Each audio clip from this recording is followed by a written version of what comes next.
Hey, everyone's saying it's working. Okay. All right, So ladies and gentlemen, please. go for it. Well, we dropped our Pan America video. I'd like some feedback on that. That was our third and final video. We've got a great guest on that I think Josh was saying earlier as I walked in. We met him in Boston, him and his wife, Downshift, Matt from Downshift. Thought we'd do a little collaboration with him and talk motors and all the car reviews that he's doing and a little bit about his channel. It should be a great live here today. He's left his gig, his corporate world, whatever he was doing 2 weeks ago. He's 100% full time. Yeah, I read a little piece on him. He's had the channel since 17. Wow. He just went over 30,000 subscribers, so it should be pretty cool. Wow. But yeah, we've got an oil change on the Jiffy stand coming up next week. We'll do a little maintenance video. We've got a couple things. As you can see, my partner here is hobbled up. Josh's ankle's healed. My ribs are healed. Now we're just waiting for this leg to heal. But we'll do a ride at the end of the year too. I got to say though, we did this Pan America 3 episodes of great scenery, great country. The bikes were awesome. We had a good time. We worked hard. We put our effort into it. But it seems like our audience doesn't give a shit.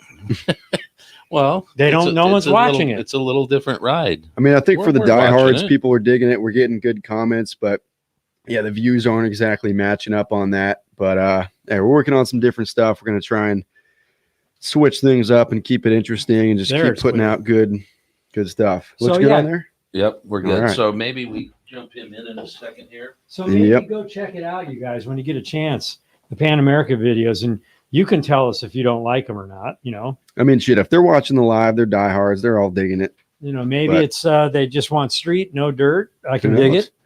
Well, hey, without further ado, Downshift is in the house. Half-mast. Gentlemen, it's good to see you again. No, slide it up. Good to see you. They're messing with flags over here. So how's the weather out there in Milwaukee? Man, it's been brutal. It's been rain. So I was in Atlanta last week. Monday through Wednesday, got home, and it has been raining ever since. And we've had like 4 press cars in between then and now, and it's like impossible to film anything.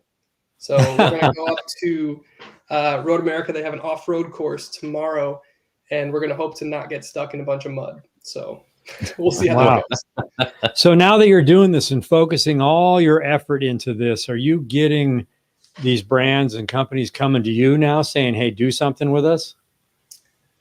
So a lot of the stuff that you'll see on the channel, like any of the reviews, even the stuff that you've seen, recently over the last week, 2-3 months or whatever it may be, a lot of that stuff is press cars. So the brands that want to work with us are kind of supplementary to the main topic. Whereas like the video that we're putting out tomorrow is a new Ford Raptor. So like, we don't work with Ford on like a monetary level. They'll basically send, they have like a fleet of vehicles that are operating within like a media capacity. And then they send them out to Chicago. Chicago has like a third party kind of fleet distributor people. They send it to my house. I get it for a week, drive it, test it, make a film, and then they take it back. Well, before we jump into some of that stuff, why don't give these guys, our viewers, a little bit of information about yourself. We met you in Boston at Cheers, of all places, and that was pretty cool. And it was great. You were asking us, we were kind of filming in there, and so we got to know each other a little, just having a beer. And, we were talking channel. So give our guys out there, a little bit about your channel. I know you started in 17. What started this? How did you get into it? And a little bit of, about the channel itself. Yeah. So I was always kind of into cars. I think it was largely because of my dad. Like, I know that he saved me like the car and driver issue from like my birth year. It was January 94. It was a blue Porsche 911. It was just kind of like in my blood from the beginning.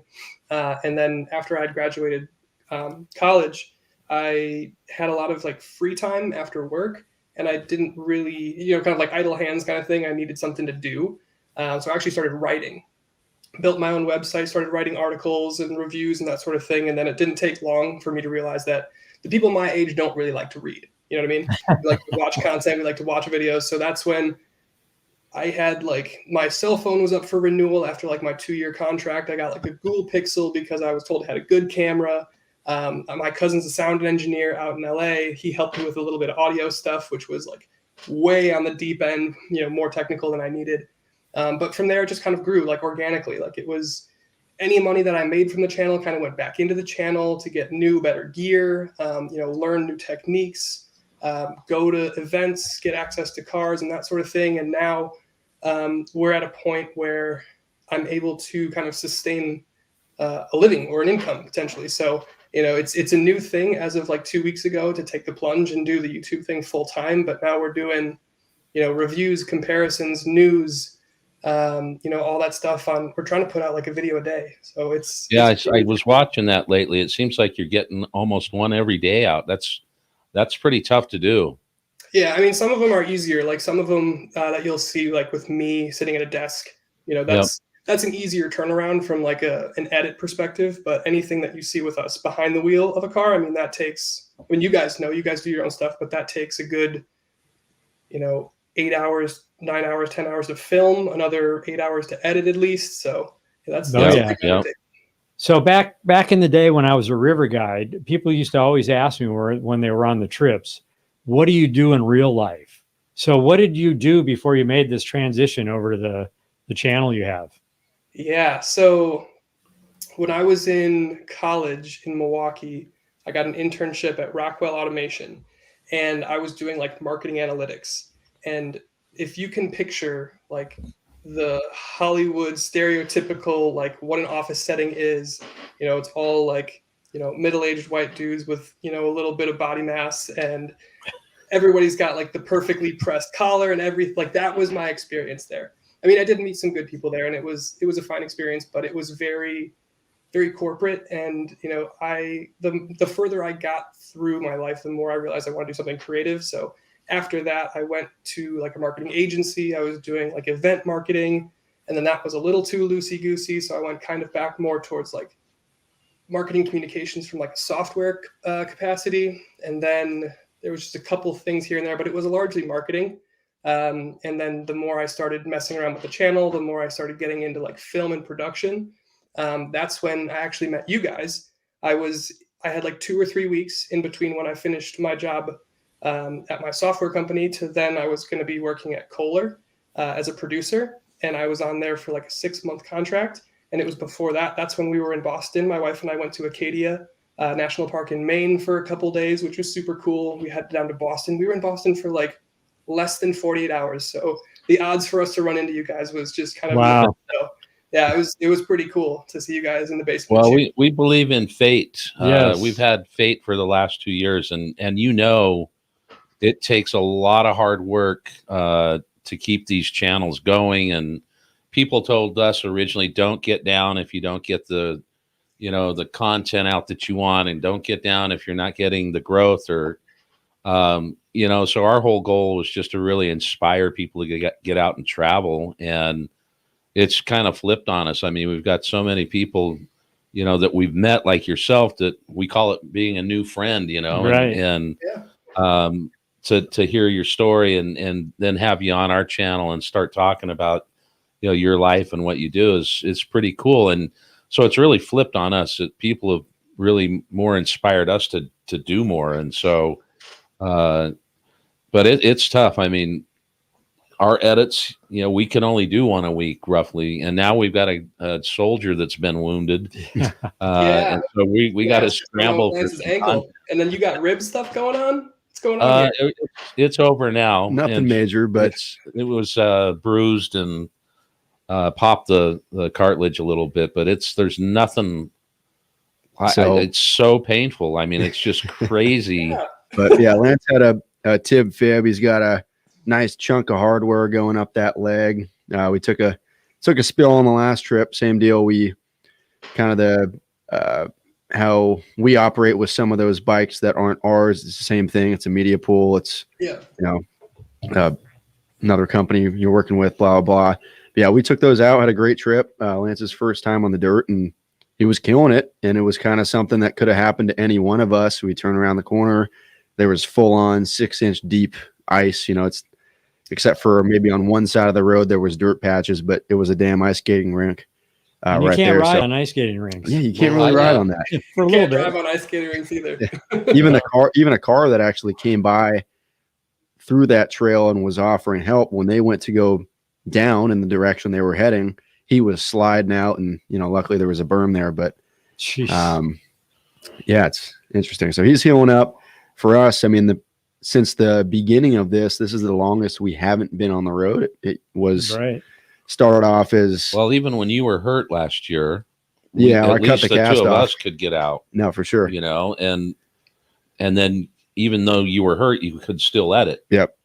So it's been a challenge we have so much content too that's hit the editing room floor.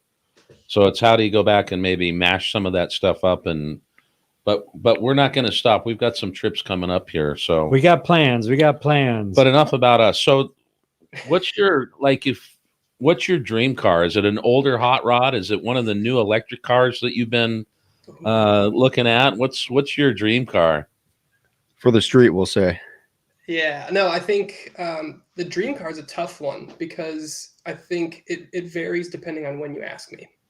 If you would ask me 5 years ago, it may have been something like a Koenigsegg or a Pagani or something like. I was going to say Pagani, Honda. Yep. Yeah. And now it's an interesting life that I get to lead now because I get to drive a new car or 2 new cars or 3 new cars every single week. So the fastest car in the world that with the craziest modern tech almost doesn't really excite me in the same way. You kind of become a little bit jaded. So now the weird stuff kind of gets me going. We had a Hyundai Santa Cruz, which is it's like an El Camino, but if Hyundai, if a Korean company did it, you know what I mean?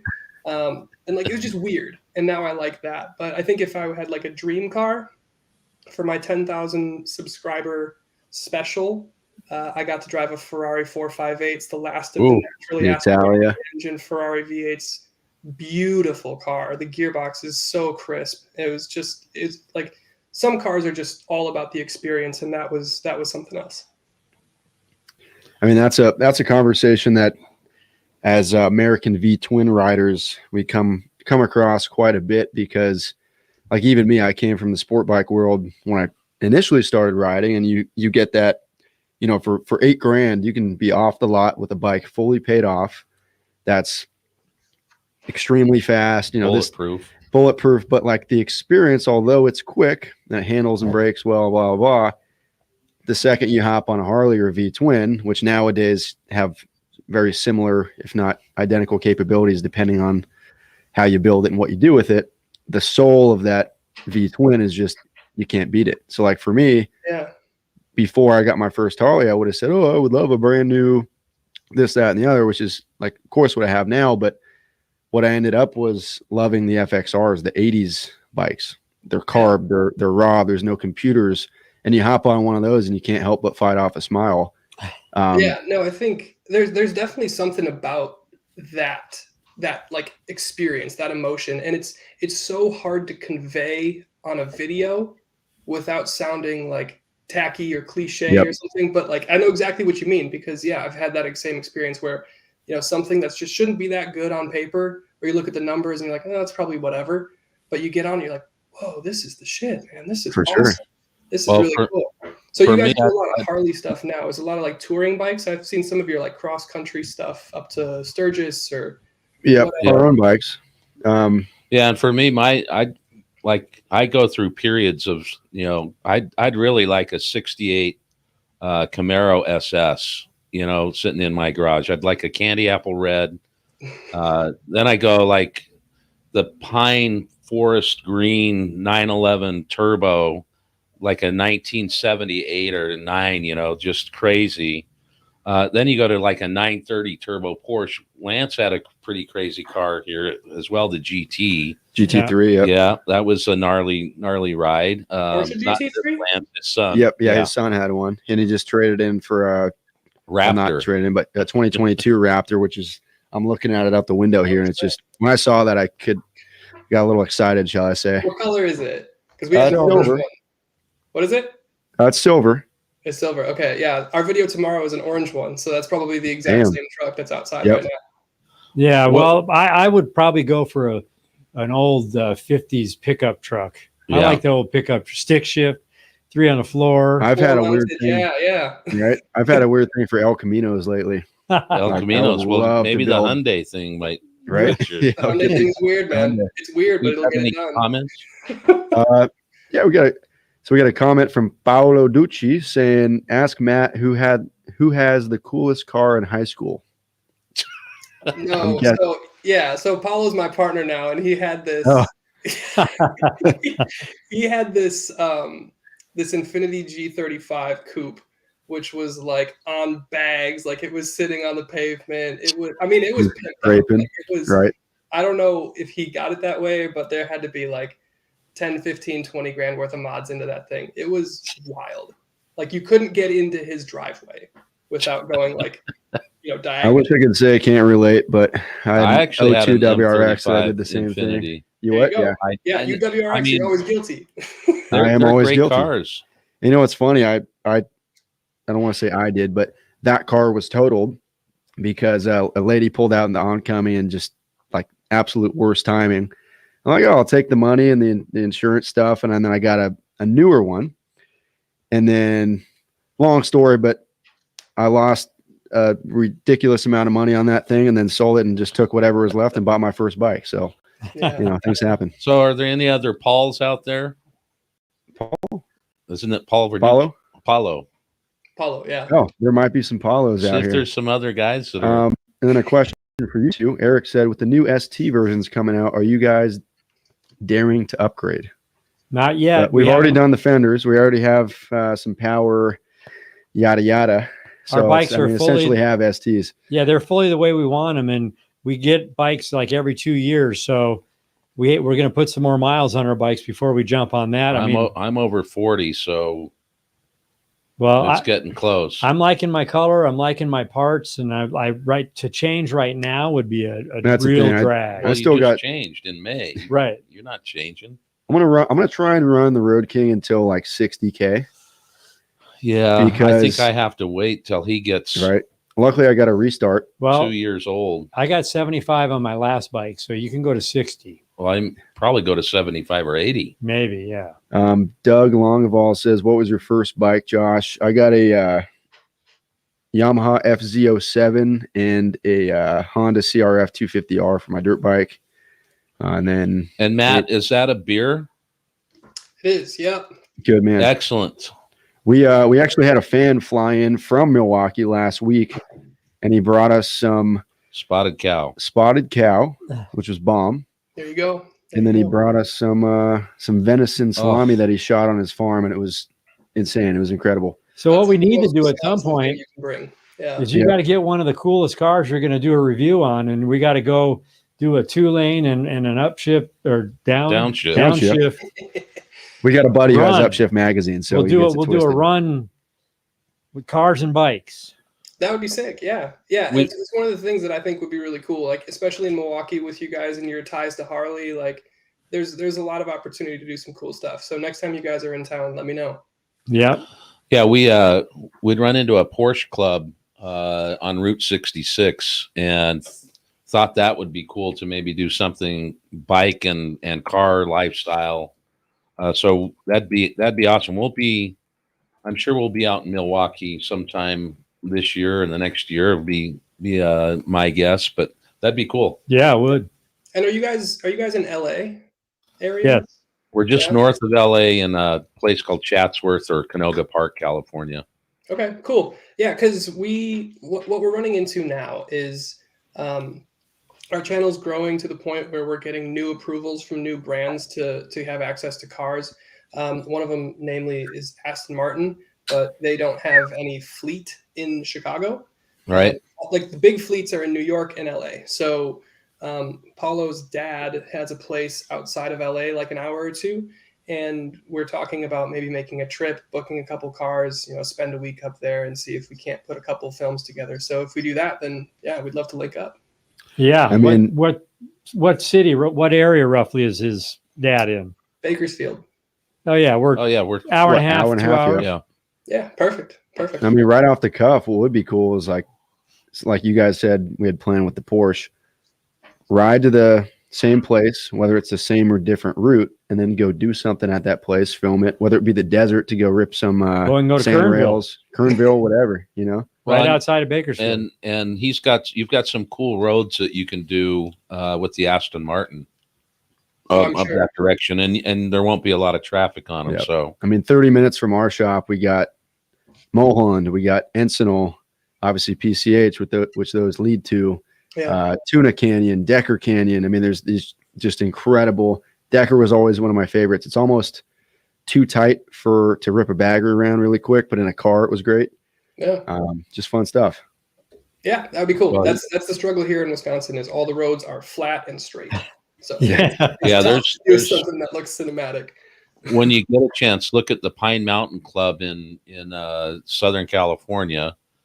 And there's some great shots, and that's only probably 40 minutes from Bakersfield, and there's probably less rarely cars on it. Yeah, maybe less, but and just great canyons and great shots. Especially have drones and stuff like that, makes for a good view.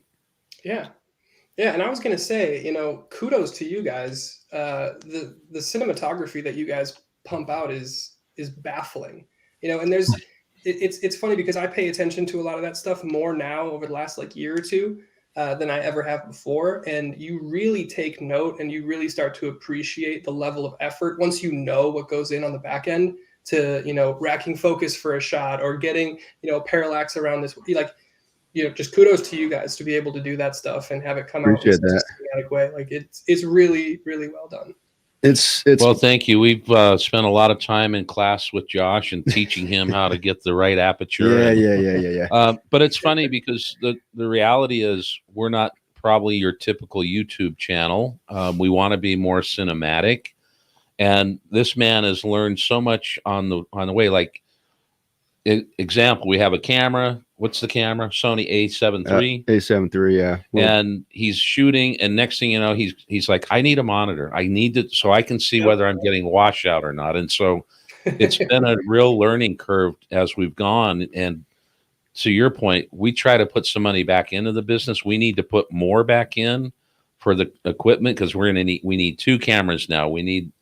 But it's really a credit to Josh's learning and we've been up for 2 years, and our first video that he edited for us was off iPhones to where we're at today. And now we have 2 drones. Yeah. So thank you for the compliment, but we also want to compliment him for doing, a great job. Sure. I mean, and part of that is, you get people asking, where did you learn or how did you learn? And I don't know, maybe it's the same for you, just self-taught YouTube stuff. And when you're doing freelance, and the consistency of a similar style video might not be there. It might be 3 months before you do an event again versus, whatever it is you may be doing. But with this, where our general platform for traveling and capturing is the same, that means every week, 30 to 40 hours is doing the same craft, working on the same thing and learning the same things in a new way. And it's rad. I love it. Well, it starts with a couple things.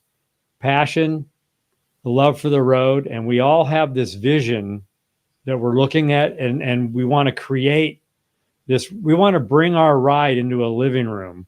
So this vision, and then how to get it into the camera, and then out in his edits. But I will tell you one thing. It's all part of the puzzle. Last week we did do a shop vlog, and that could have been filmed and edited all in one day. And I'm like, damn, we could put out a lot more content, but I think quality over quantity is the way to go. So. Yes, that's the tough thing with YouTube, man. It's such a churn and burn, and I was like, the channels that are putting in the effort for the full production, the color grade, the music and all that sort of thing. It almost when I see some of that stuff, I'm almost like, you guys should be charging a subscription or something. This shouldn't be free content, right? There's so much time and effort and energy and education goes in on the back end that it's not just a vlog with someone's phone. It's on such another level.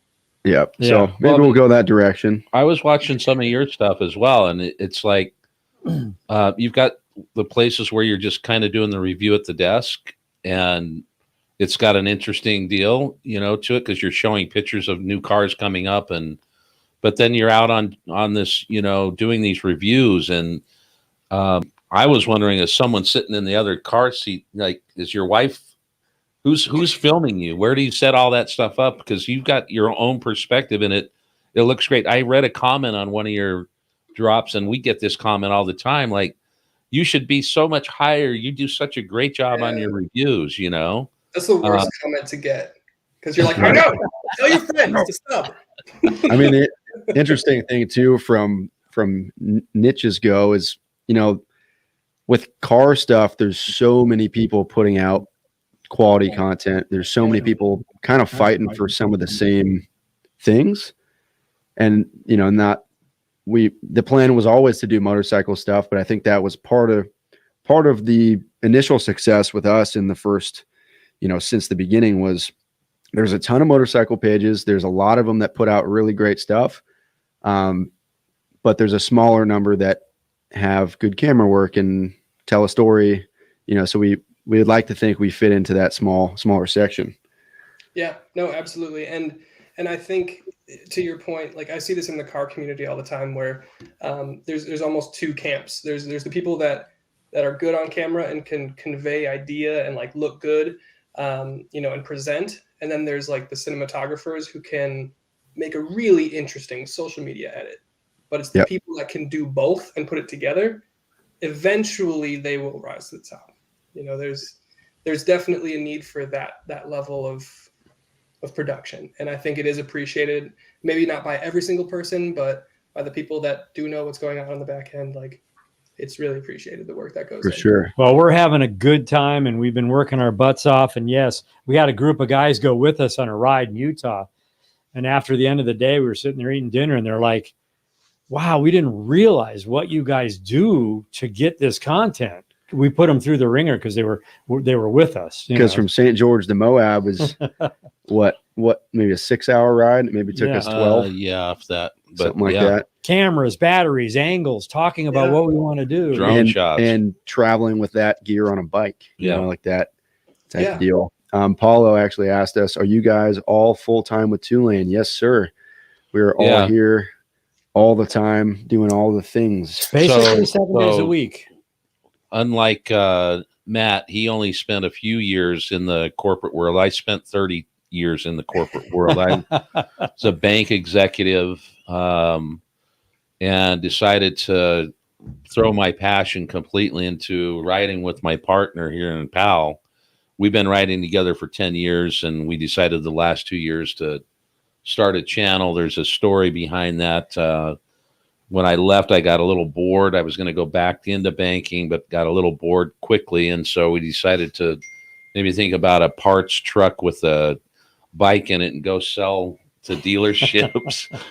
And his son, I'll be thankful to him for the rest of my life. I think he was like, that's stupid. Why don't you just start your channel? Yeah.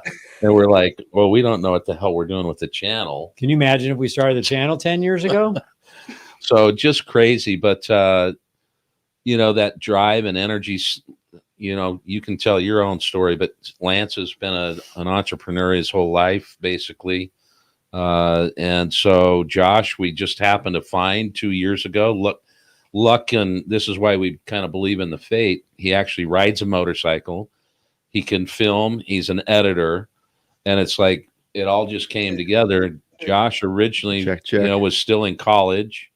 I was about to enter the corporate world. He was about to go into the corporate world. I just skipped that part. I was saved. I mean, it was his parents didn't think so at the time. Yeah, they weren't super stoked, but I forget who said it, but you'd rather have someone mad at you for 2 years and be happy with you for the rest of your life than the opposite. So what ended up happening is about 8 months into it, Josh became full-time with us. Because he was doing some other gigs. He'll still do some freelance on some other things, but he's here every day. Lance has been here every day, and I've been here every day for the last 2 years. So it's been crazy. And we, you know, we started a motorcycle parts store and put the parts that we run on our bikes, because we've run hundreds of thousands of miles on them. And so we can talk about it what we think has worked for, at least for us, and there's some credibility because of the miles. And now that store, we thought we were just going to put our parts, but now we're selling, more than just what's on our bikes. Shit, we sold a paddle tire yesterday. It actually turned into a full-time business. We're actually going to have to probably hire some folks in the future to do the store so we can continue the ride. Which is a good problem to have. So, yes. Yeah, that's Matt, you guys have merchandise and stuff?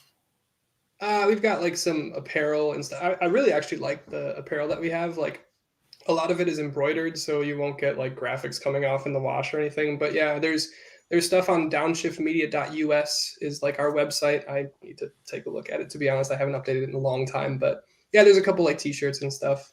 So I'm looking at the logo, and I got a couple different ideas on how it could translate to Downshift. Whose idea was that? Dude, I've gone through like my wife gets mad because I've gone through like 3, 4, 5 different logos since I started the channel back in like early 18. And I think this one has kind of stuck just because I started with like very Milwaukee or like Wisconsin specific designs. And like that was cool to begin with, but it didn't get picked up by like my local community as much as I wanted it to. So this one, as the channel started growing, I think we did this logo at like 10,000 subs, and it's more general, but it's like, this is a shifter. So this would be like reverse gear, first, second. Oh, gotcha. At 6. Just 6, gotcha. But yeah, it's just like a modern interpretation of it.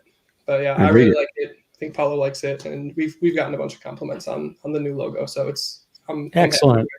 So his link to the website will be in the.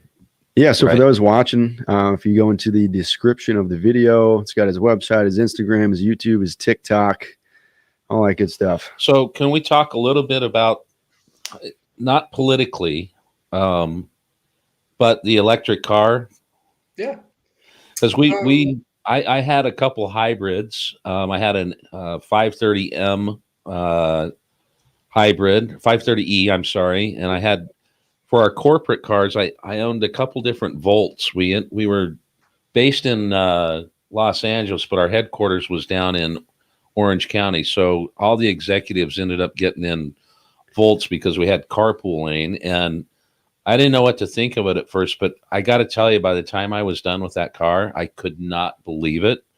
The power, the range, it was just, and how quiet it was. And then we actually did a drop where we went on live wires, which was at the time Harley's electric motorcycle. Oh yeah, those were nuts. And it was like is that in production now?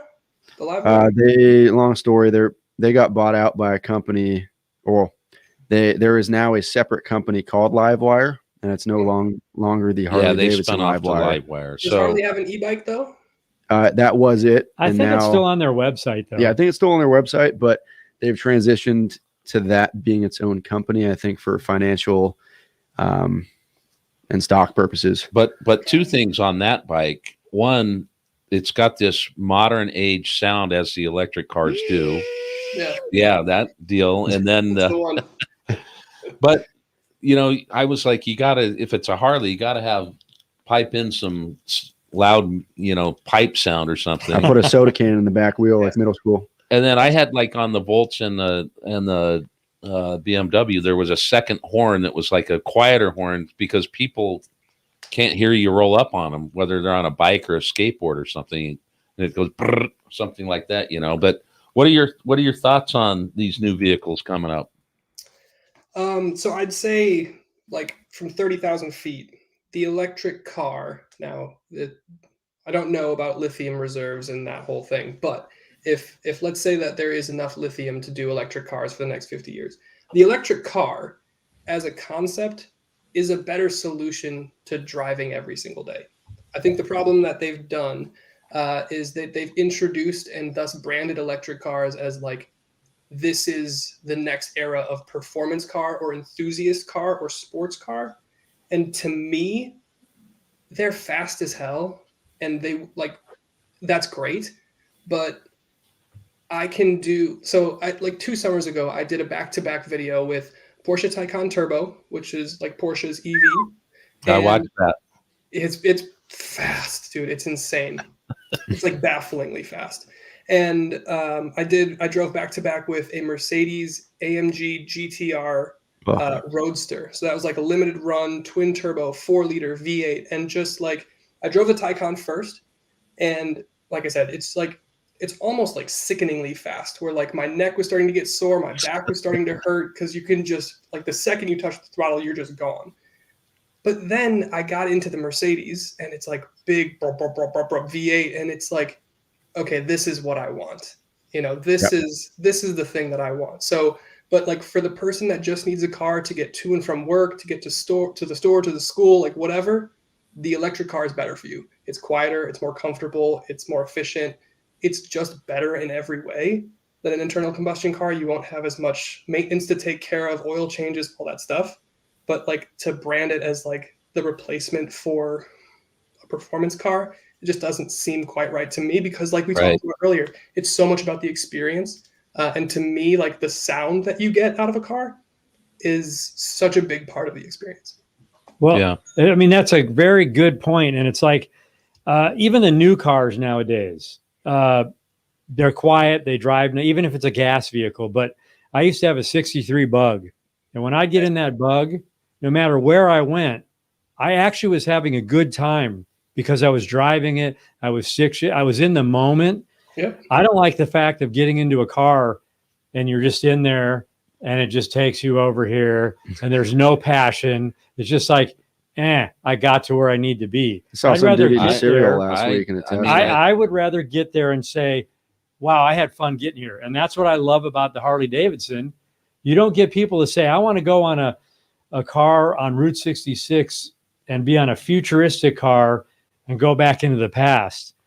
The passion to me feels like it's leaving. We're just zombies. I love old cars, and I love the sound of my motorcycles. But I'm telling you, the electric cars I was only hybrid. They're fun as hell, and I became a game. It was like a game to me. Like I'd put it in neutral and coast, and it was like this little skateboard, you know. Yeah. And I'd watch the electricity coming back into the car. It was like just. I mean, I drove a numerous insane electric cars. I did valet for too long to count when I was in high school and college and this and that. Like the Model X came out.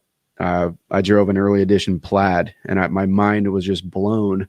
And there was even sometimes they're like, "Hey man, be safe." They didn't put the valet mode on, just and like you said, your cheeks are just getting pulled back. But it is different. You hop in even the WRXs and stuff. You have that kind of low rumble, or G35 is a little different with the V6, but you still have that exhaust sound and the vibrations and even though the electric car, you have no need to upshift or downshift in a canyon. Being able to do that gives you the feel of more control when you're operating. Well, think about this. You and 4 of your buddies pull in a garage, you pop the hood of a car and you check out the spark plugs and this and that, and you're having a beer and you're all having a good time, getting a little greasy. Now you pull in and your electric car's there, plug it in. And you all stand there and go, I don't think you've opened a hood under a car for years. Now that we're in the garage with our electric car and there's nothing to do, let's pull out our iPhones and just play some game. I mean, it's the passion's gone. But you can't say that. I just said it.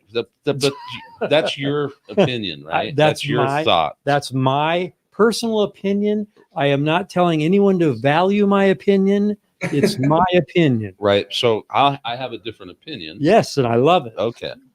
And you know, here's what I'm with you part of the way there on this. I had a guy swerve into me, and I'm on my bike, right, and he's in a Tesla, right, and he's got his head down, which we always look through the back window to see where their head is, and it's down, so I know he's on his phone, right, and I go by him. And he's still on his phone, and there's no hands on the steering wheel. Right. And I look at him, and I did one of these with my hand, and he flips me off. Jeez. So I'm like, what gives? And he's pointing at me to pull over. So, okay, we're going to go throw down a little fight here. They have hands over the fact that he's texting. So I pull over and I walk up. I don't think he realized that I was a fairly good sized guy. So he just sat in his car. And he rolled his window down, and I could have punched him through the window. And I said, dude, you just rolled into me. And he said, no, I didn't. My car steers itself.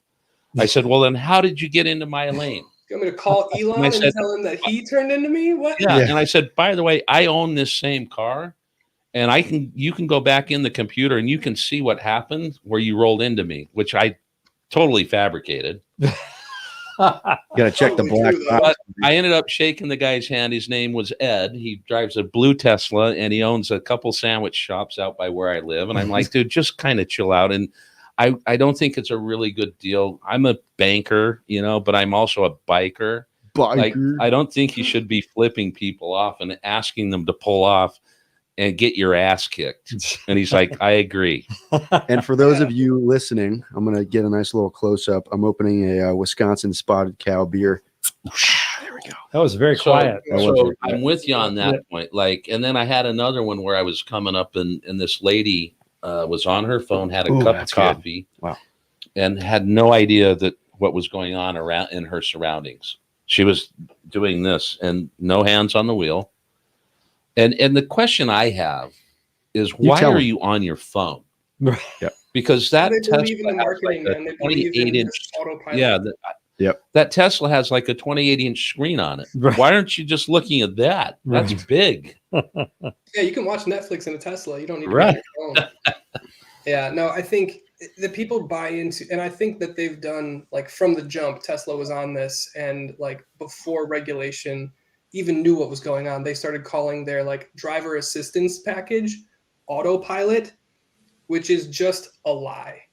Like, we are decades away from completely self-driving cars. Now, don't get me wrong. There's a bunch of cars out there that have very good autopilots, but at no point should you ever take your eyes off the road. At no point should you be like looking at your phone. At no point should you be like, I've seen videos of people like in the back seat of Teslas with no one up in the front. Like, what are you thinking? Like, you're still in a car. Right.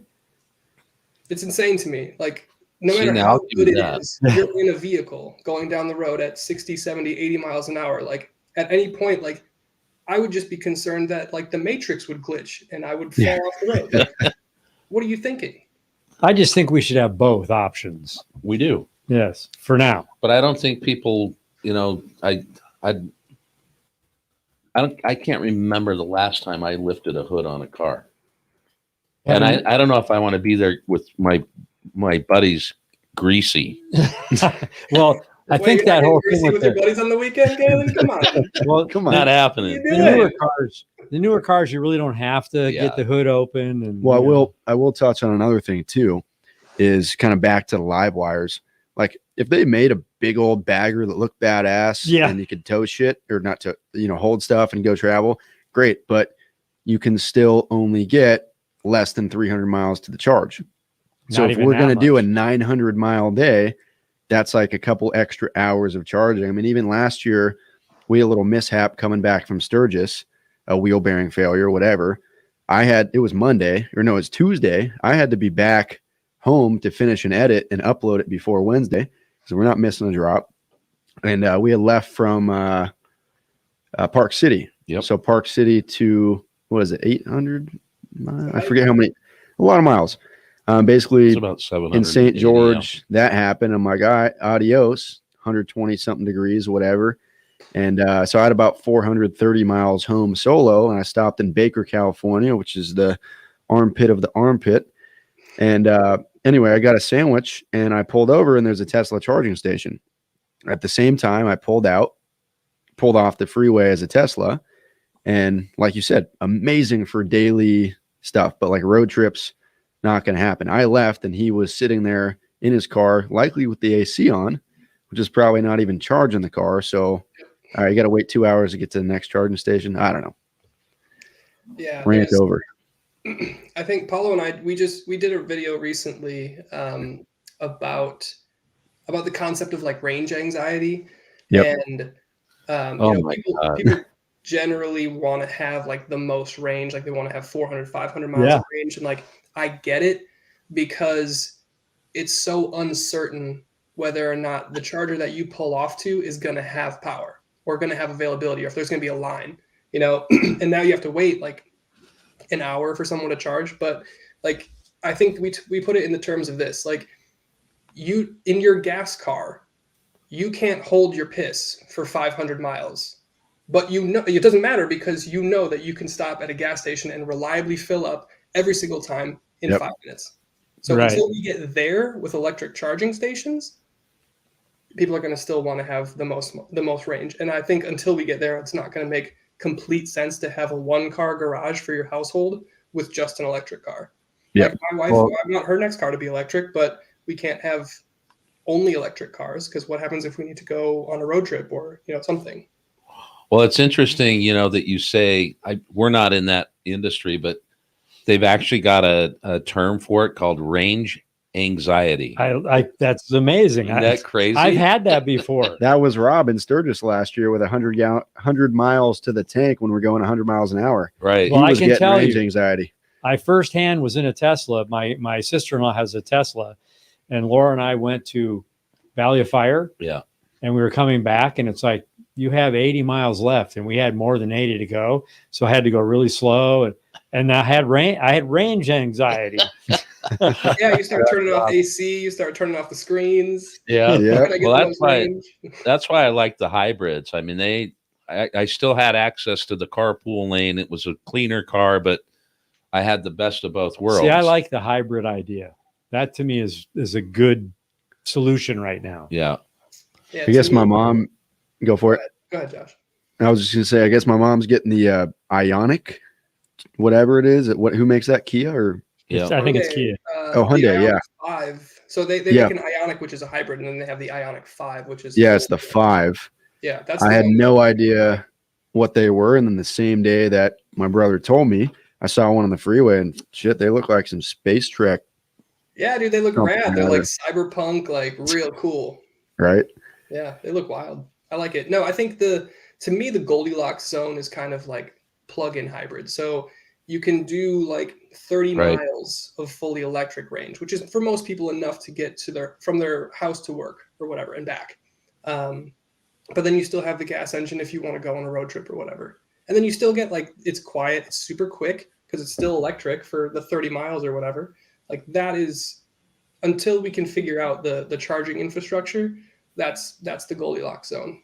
That was what the Volt had, and it was 30 miles of electric, and then I got insane gas mileage. It was just crazy, and I think it only had like a 10-gallon tank or 11 gallons or something small. And I did see a diesel Harley that someone made. Harley, yeah. Diesel. I've seen a vegetable oil car, rolling coal.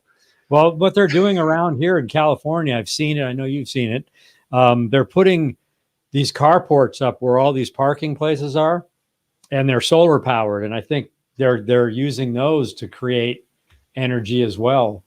And maybe it's for the plugins. I don't know if it's for the plug-in, but definitely it's happening in schools and everything out here. But we drove by a Target the other night, and it's a Tesla charging station as well.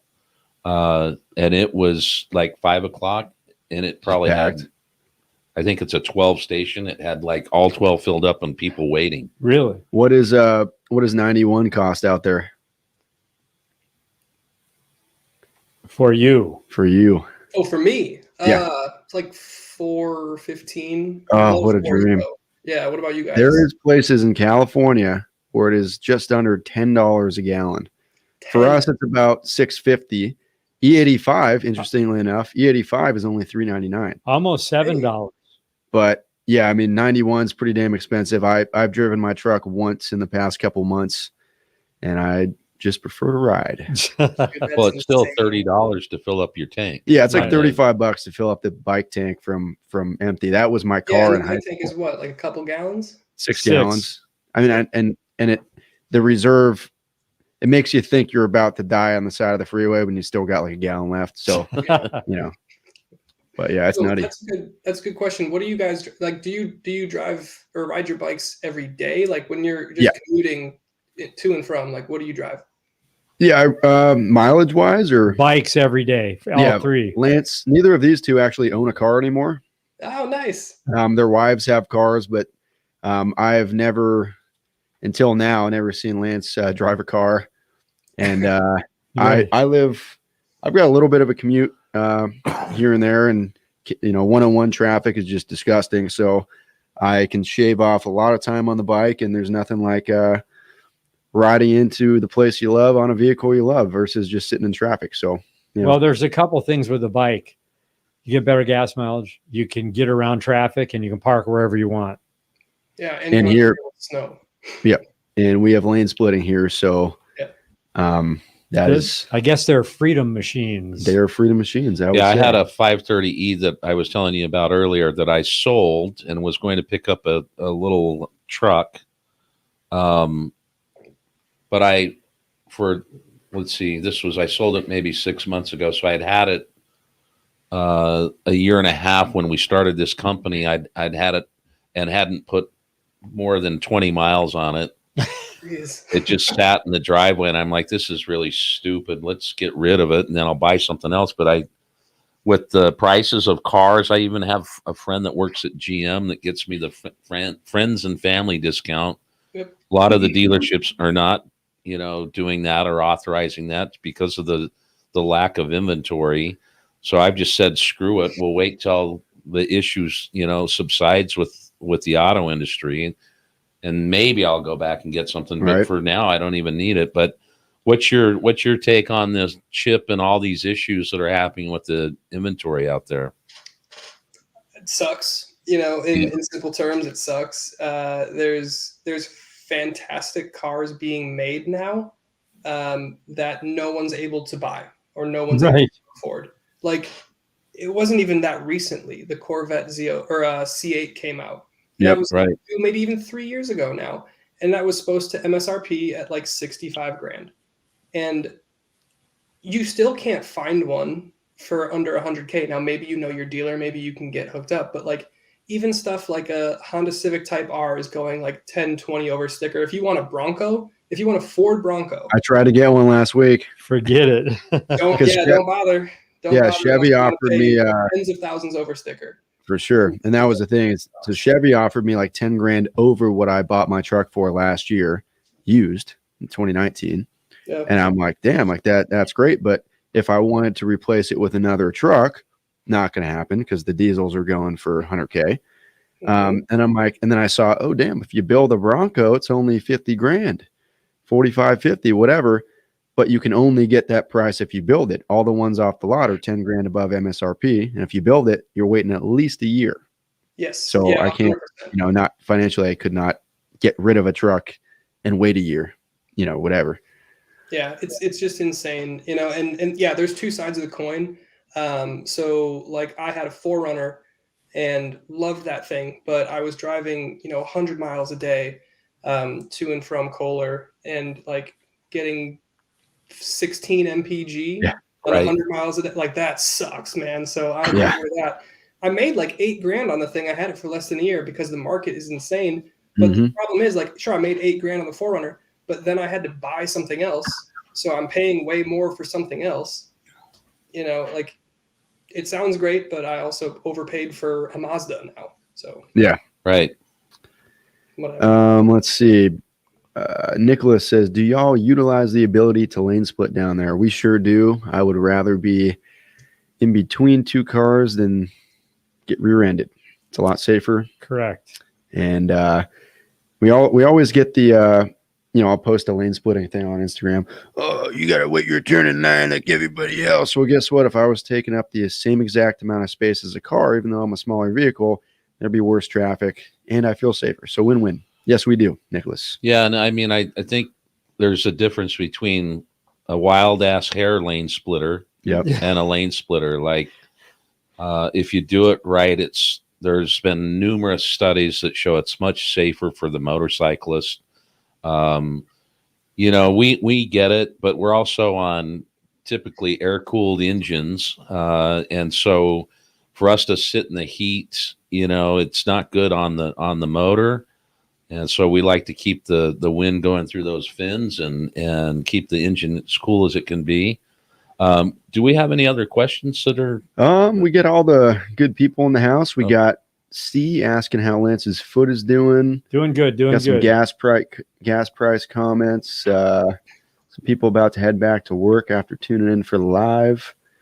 Once again, we got like 7 in a row. Naked girls online strips. They're spamming us. I think that's part of Downshift. That's not I get some of those. Yeah. Yeah. They're always the first people to comment on the video. They have links to who knows. Paulo's asking, is Bakersfield referred to the armpit of Cali? I'm going to call Baker, not Bakersfield, Baker. Bakersfield back stuff. in the day was Bakersfield's like the back of the knee. It's not quite as bad. No, I'm kidding. There's some beautiful areas in Bakersfield. Bakersfield has beautiful areas. It's great. It's the gateway to the Kern River. Guys, We've seen a lot of cool things there. But growing up, it was known as Bakersfield. Yeah. Whoa. Actually, we could meet them up at Kern. Yes. And do the 178 around Isabella. Yeah. Kind of some cool ride. You road get some good ride testing in there. What was the road we rode up to on the Pan America trip where the ice was closed? Because I've never been on that. Chimney and that was Peak Wilderness. Oh, that was hot. Yeah. No. The next day when your leg was already broken. It's the 155 Rancho Rio Road. Yeah, on the way to Rancho Beautiful. Rio. That was and you haven't even seen all of it yet, so we need to go do that. In the We springtime, go up to Glenville, we'll have a burger, and then we'll take you down out, and you will not believe. You want to do the that road tomorrow you're and gonna be film it? Yeah, let's And go. we'll just live stream the Lance. You and me. No, All I'll right. take a Jeep. All right, that sounds good. Riding too fast says correction. Blythe is the armpit. Yes. That's right before Vegas, or is that the different? That's I'm thinking of I-10 out in the middle of nowhere. Yeah. Jimmy I've been Flowers. to Reno, and that's not great either. Yeah. There's lots of interesting areas. Jimmy Flowers, what? He said, "How come I haven't been invited to dinner yet?" Oh. Well, Jimmy, I don't know. I'm not quite sure. I'm not sure. We never honestly. eat. Let's see. Not What's your daily right now?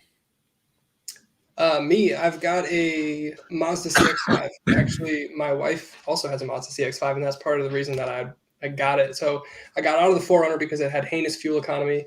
I was driving 100 miles a day. And also, I had a car payment. I was paying like $300 a month for that thing, just like throwing money away. And I was getting to the point where I was talking to my wife about doing the full-time thing. And we were like, we should get rid of our liabilities. Don't want to have a car payment. So got rid of the 4Runner, got paid to take home the Mazda. It's 2.5 liter naturally aspirated 4-cylinder. It's bulletproof, man. It just hit over 100,000. I paid like 16 grand for it. Yeah, buddy.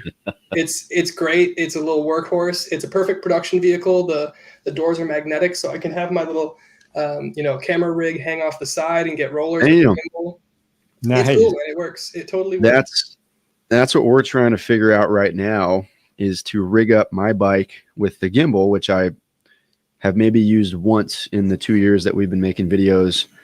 And then it just comes back to, damn, is that production quality needed for the riding shots when the GoPro on manual settings can do decent, but it would be cool. So speak to that a little bit too. Don't give away your trade secrets, but I was interested when I was watching your videos how you actually capture. There's inside the car, there's outside the car. So you've got a gimbal hanging off. Is that you driving? Is that Paulo drive? What's kind of the deal? Because you're often the one doing the interview. Yeah, so there's a couple different shots. So anytime you kind of see me talking about the car and you see like my face, that's with I'll actually get right here. So there's a company out of the Twin Cities called Rig Wheels, I think. And they make like this plate. It's just like a metal plate. And then these are magnetic. So basically hang this inside the windshield and then sandwich the glass with these other magnets. And it's just a Manfrotto head right here. And that's how I get just like suspend the camera inside of the windshield. But the when you're talking about getting like the rollers and stuff, that's intense, man. And that's been like multiple iterations, and Paulo will attest to, trials and tribulations with that thing. But it's essentially the same concept. I'll get it right here. So this is my Dji Ronin S2, and then this is kind of the same thing. So it's the same metal plate from Rig Wheels with some extenders and some magnets. Wow. And then these are cables to kind of suspend and isolate the movement a little bit. Dampen it. Yep. And then also Manfrotto heads, so the The base of the gimbal ties in here, and then I've got some friction arms that attach like right at the top of the gimbal. Oh, And dude. I've got a wireless image transmitter that will transmit to my phone. So I can mount my phone up in the front of the car and then use this Xbox controller to control the gimbal while we're rolling along. So Paulo will drive the car, and I'll be able to like control the gimbal. That's rad. Filming him while he's driving. Well, you know what's funny is I have the original DJI Ronin S. Yeah. And I have never once even considered the threading on the bottom where the tripod comes out, putting that on the Manfrotto. Like I'm kind of mind blown right now. Yeah. Dude, we can nerd out about this later, man. I know you got this Sony A7. That's kind of like my Halo camera. So yeah, we can nerd out later. Yep. Looking into the S3, I got to hook up for Komodos, but then that comes into, if the color temperature changes 20 points, you have to rebalance the blacks, and it takes 5 minutes, and that's not a good vlog camera. But yeah, we'll nerd out on the side. Well, I've got the 684 flux Destiny capacitor. Child. Yeah, you're pumping too many gigawatts through the capacitor, man. You're just gonna blow the circuits, dude. Well, that was my next question: is how often do you change your blinker fluid? What's your camera setup? Oh yeah, I got the GoPro. Never driving a BMW though. Never. Yes, never in a BMW. Here's our Galen and my gimbal is this. Yeah, handheld. He's having a seizure with it. It is funny though. On the Pan America trip, I seldom use the automatic settings on the GoPro because I like the shakiness. I like the motion blur for one of the cameras because theirs are capturing the silky smooth, whatever. So I had it set to narrow and manual as like a POV cam, and all I was catching was like a shaky windshield with just, it didn't turn out so great. So then I'm like, damn, I should have done it this way, but that's all part of learning, I mean, we do a lot of handheld off the side of the bike filming, that we wouldn't recommend people do. I mean, if you look at, it's what there we was do. the East Coast run where we visited the easternmost point in the U.S. at the light tower. There was a couple in that video where I had the GoPro on a pole and it was like millimeters from the ground. And I'm on the plane home looking at that footage. I'm like, this is the coolest shit ever. And it's just a GoPro on a stick. That's all I needed, Yeah, like, I mean, the closer you can get it to the ground though, that's when you get the really nice kind of buttery, like it looks fast because you got all the pacing coming back. Like the higher you get from the ground, the less cool it looks. So that was part of the challenge with some of the Pan America stuff. Was we were all just going so slow the whole time, trying to make it look fast on a 24 frames a second timeline. I think it can't speed it up. It's already at 20. Unless I filmed in 12, whatever. But but we've learned over time, and we've got helmet cams that we do some conversation with. We try to stay away from just kind of point of view stuff, although we'll show that occasionally. But typically, you've got 3 to 4 to 5 GoPros going at any given time, and then we'll pull off the road and get the drone up and get the camera out. And so but we've had to learn that over time. And now we have, for the last probably year, we've had comms in our ears. And so Josh can say, hey, put your camera down. I'm coming through and I'll get the shot. And it helps him too a little bit on the editing side where, he doesn't have to sift through as much, footage, but, and then it's a little bit better planned. And I think it's taken time for us to kind of learn that. Yeah. Even if it's something like choreographing like a match cut, I'll go in front of them, camera facing forward, saying, pass me on my left. And then I'll go behind them and then pass, whatever, like making it look like we're using 9 cameras for one shot when it's just one. And then the fun starts when you say, end of the night, you're in the hotel room, everyone's tired. And then you got to download 7 to 8 cards. It's like 12. I mean, between cameras, drones, and on the trip to Arizona where we did kind of a more documentary-ish style, it was 2 cameras, 2 drones, 6 GoPros every night. And by the time we get back to the room, we're blasted. Yeah, dumping media is no fun. It takes days. Yeah. What do you guys do for audio? Because I mean, it must be in your helmet, right? Yes. Yeah. So that one's like wind noise or peaking because it's so close to your mouth. So that one's interesting. I have a solution that would make it a lot better, but adding another piece of equipment that isn't exactly able to be monitored while you're riding.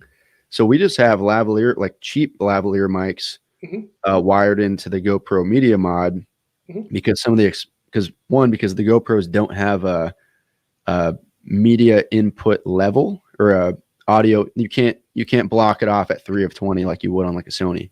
It's just automatic. So some of the nicer ones, it clips right off the bat. So we found these like whatever kind of throwaway ones that we can replace. That gives some decent audio as long as the helmet's shut and you have a little dead cat on it. You know, you can at least tell what we're saying.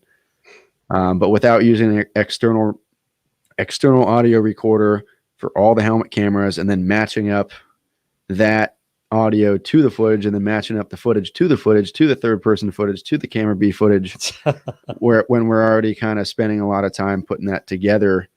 Keep it simple, stupid right now. Maybe we'll switch it up down the line. Yeah, I mean that's the name of the game, dude. Especially if we're posting to YouTube, like doing full production Hollywood stuff, EQ levels, all that sort of like. There comes a point of diminishing returns. You know. Yeah.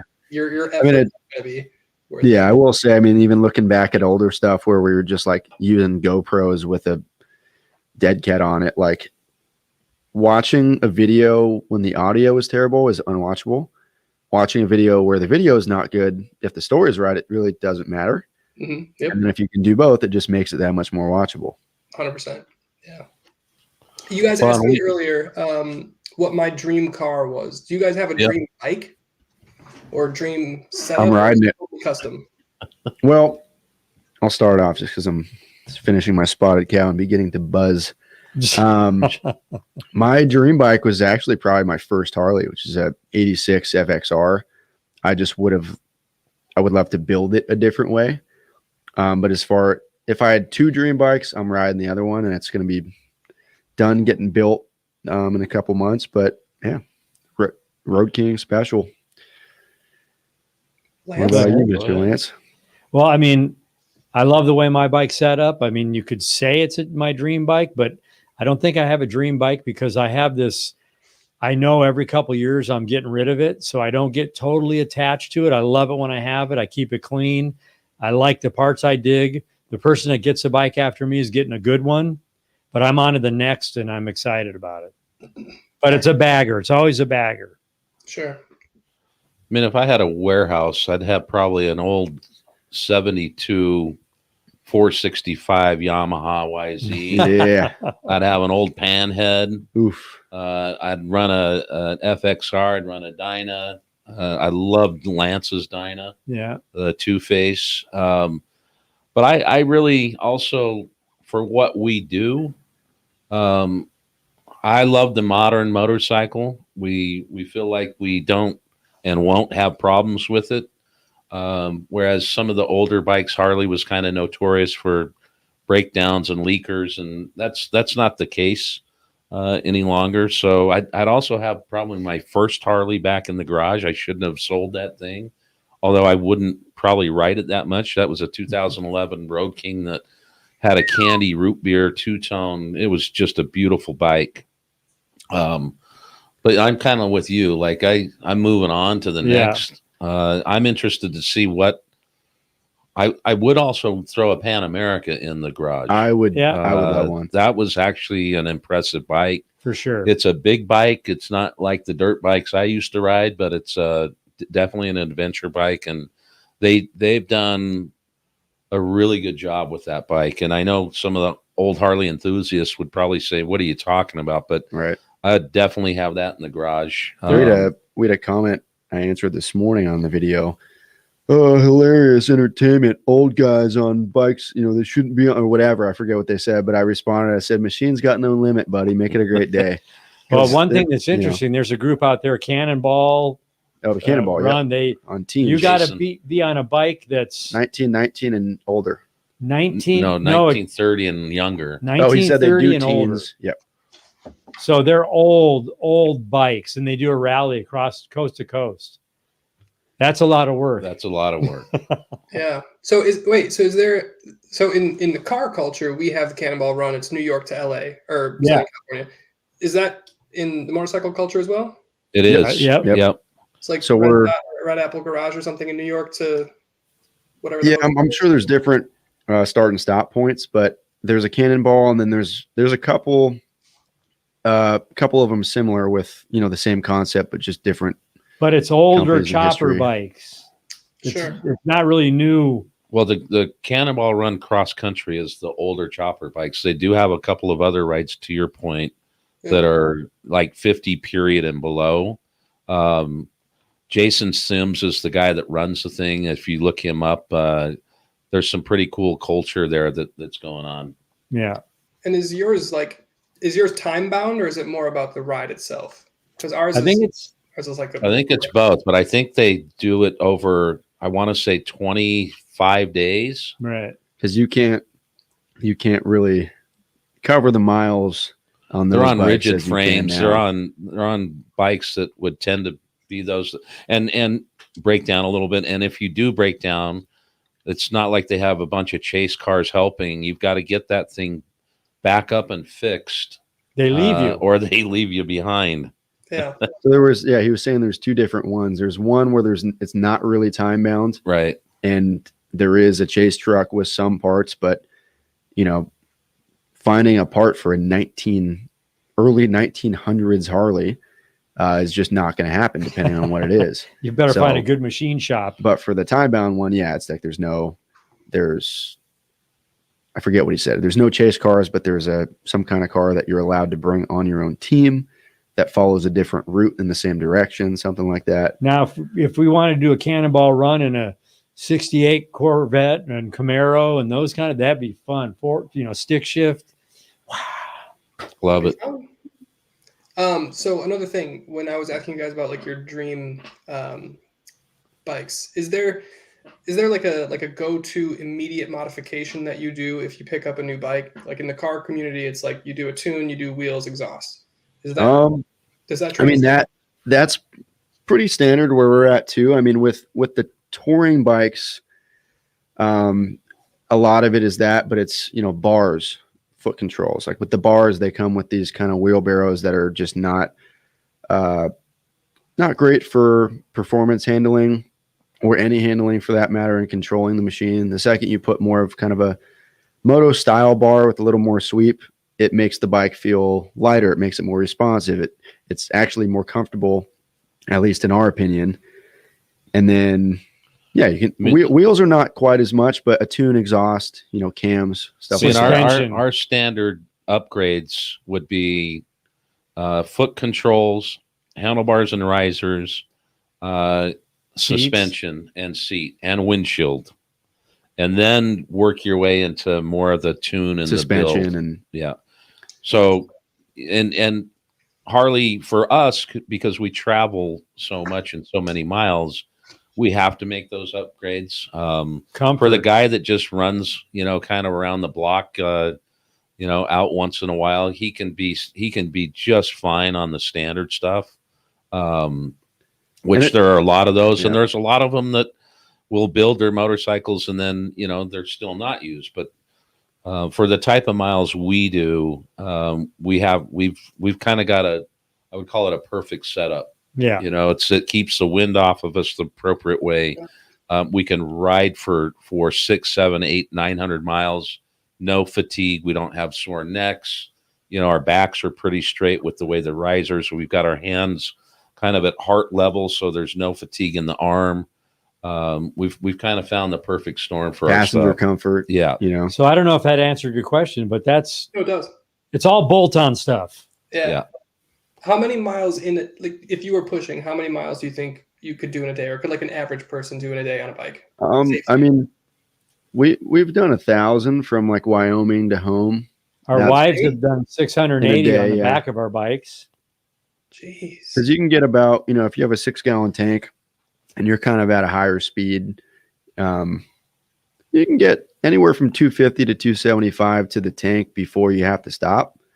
When it's just us three, we try to stop only when we're low on gas, but it depends on what we're doing. If we're filming some cool stuff and there's an area to get gas, but go for it. But if you're 90 trying to to cover miles an miles, hour. But it has changed with the channel. So we've gone from these, we do about 90 to 100 miles an hour, and we could get to a destination for entertainment purposes only. Yeah, don't do that at home. But we get to the destination pretty quick, and now we get to the destination at night. We don't know when we're going to get there because we don't know where we're going. We don't know what we're going to stop and film. We get off the bikes, we do the drone shots, and so I think if you'd say over the last year, we probably average 400 to 500 miles a day, and we put on about 50,000 miles last year. I'd say the average person that owns a Harley goes 50 miles to 100, depending on the weekend where they want to go. People that push it to 200, maybe 300, depending where they're going. That's probably more the norm. So, I mean, we had the dude that came in today with the Road Glide. Yeah. He's like, oh, my uncle got a new bike because the new STs came out, and he sold me his. I'm like, he had it for what, 6 months? I'm like, how many miles are on it? He's like, 800. Hasn't even broken it in yet. Like, so there's a lot of garage, without sounding like an asshole, there's a lot of garage queens. They'll buy a motorcycle. It's nice to have one, and maybe you don't ride it as much, but but it's also like having an incredible car that you don't want to put a ton of miles on, and so there's that weekend rider that has their brand new Porsche that is not going to have a ton of miles on it, but modifications are done. But I can just tell you from being in a car and our wives, it's amazing to me how many miles they ride, but they thoroughly enjoy and love it. And they would rather take a long trip to a destination on the back of the bike than they would in a car, just because Harley did a study a couple of years ago, and they put brain caps on, I think it was 30 or 40 motorcycle riders, and they were measuring the synapse and the endorphins and all the different senses that you get when you're out, and your adrenaline is up higher, and you're acutely aware of what's taking place, and the smells of cilantro being cut, or the smells of strawberries in bloom, or orange fields that are in bloom. It's just, you get a little sense of that in a car, but you don't get the full immersion of the experience unless you're on a bike. And when it's cold, you feel it. When it's snowing, you know it. When it's raining, you're wet. When it's hot, you are hot. So you feel everything on a bike. Yeah. No, it was actually on the way back. So my wife and I, when we met you guys in Boston, we had driven out from Milwaukee to Maine, and then down to Boston, and then back to Milwaukee. And on the way back to Milwaukee from Boston, we did an overnight in New York. And I didn't know this about New York, but they have like a huge grape growing area of land. And our Airbnb was a grape farm. And I swear to God, we opened the door and it was like you were punched in the face by Smuckers, dude. It was insane, the smell that came off of that place. And I would have never noticed unless I'd opened the door of the car. Right. No, it's interesting. And, your view is so much different too. You see something in the car and you go to look up and you can't get it on the bike. You're just like, da, da, da. There was a crazy book, The Zen and Art of Motorcycle Maintenance. It's the concept is written by a rider. It's a story about people riding motorcycles, but it's not about motorcycles. But there was a line in it. They were saying when you travel in a car, driving a car, you're looking at the world through a TV screen. But when you're on a bike, you're living in the world, because you're getting you're getting panoramic views, you're getting the vibrations directly, all that type of stuff. So it's just a different experience. So Matt, you want to, we're about going to wrap up here. Do you want to just tell us, for people that are joining a little bit late, just give us a little bit of an overview of the channel again, your website, if you want to announce. We got that in the description, but tell us, give us your 411. Yeah, absolutely. Downshift on YouTube. It's going to look like this. And it's predominantly new car reviews, comparisons, breaking news on the daily basis. So we're shooting to do a video a day moving forward. And if you want to reach me personally, my email is on the About tab on YouTube. Otherwise, DM me on Instagram at Downshift Media. I think TikTok is at Downshift_media. And our website is downshiftmedia.us. So reach out. Anybody that's got questions, wants advice, whatever. So do we have any closing comments from people? Dwayne Kelly's asking, were those grapes in Western New York? They would have been, yeah, absolutely, right on the border with PA. Good man. Nice. Riding Too Fast says, I ride over 300 miles every other weekend, and I'm on a Sportster 1200 Choppa, and he did 8,500 miles in his first year. Fantastic. Right on, That's man. great. Clap for That's that one. great. Good stuff. That's a rider right there. He also said, yeah, seat suspension bars, foot controls for sure for the go-to initial setup. We got APOC 82 in the house, also from Wisconsin. Eli says, question for Josh, do you think there could be a better boot that could have prevented your injury? I am not injured, but Lance is, and it's hard to say because the bike is heavy. The metal saddlebag is what actually broke his leg. So unless they were the ground was not forgiving because it was ice. Yes. And couple that with a metal bag and a 600-pound bike, that just made for nothing good. And for me, my last injury on the dirt, I landed from maybe about 15, 20 feet up wearing probably the nicest motorcycle track boots you could buy and just exploded my lower leg. And I just don't think any boots would have fixed that. It depends on the situation. I always go back to the Coke bottle theory. You can drop a Coke bottle from 5 feet. It might not break and it might break. Yes, sir. Have you seen speaking of that, do you know if you throw a pair of Vans, they'll always land on their soles? Because of the weight, gravity? Is it a fact? Yeah. Yeah, that's a fact. I mean, it's crazy. Vans, and yep, 100%. Landed on its side. Landed upside down. No, What do you mean landed upside down? Lies. Lance has Lies. landed upside down. Yeah. I'm telling you.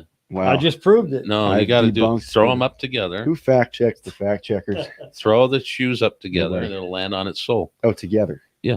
I don't know. I'm telling you, Teresa was doing it the other night. I'm like mind blown. Well, Lance went from wearing Maybe one it's shoe the to cheap 0, floor and I that went we from have wearing in 2 to here. 1. So, Matt, hey, it was great meeting you at Cheers and your wife, and you guys are just genuine, wonderful people, and we had such a good time, and we really appreciate you jumping on our channel here, and hopefully they'll get some leverage on yours as well. You do a lot of great reviews on the cars, and we hope to run into you again someday, and it'd be fun to do a project with you. Absolutely. Let's do a project.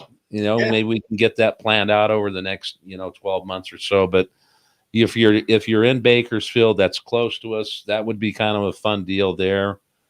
We could run circles around that Aston Martin. It'd be really fun is we'll get in the Aston Martin or whatever car he's doing. And he gets on the bike. And he'll take us for a spin, and then we'll take him for a bike spin, and we get the two versions of what we felt. We can figure something out. Yes. Nuts to butts. But give the wifey a hug, and we sure appreciate it. And what do they need to do? Subscribe to our YouTube channel. Tell your friends subscribe to his the YouTube channel and tell subscribe to his Downshift YouTube channel and tell your friends about that. Matt, any parting comments?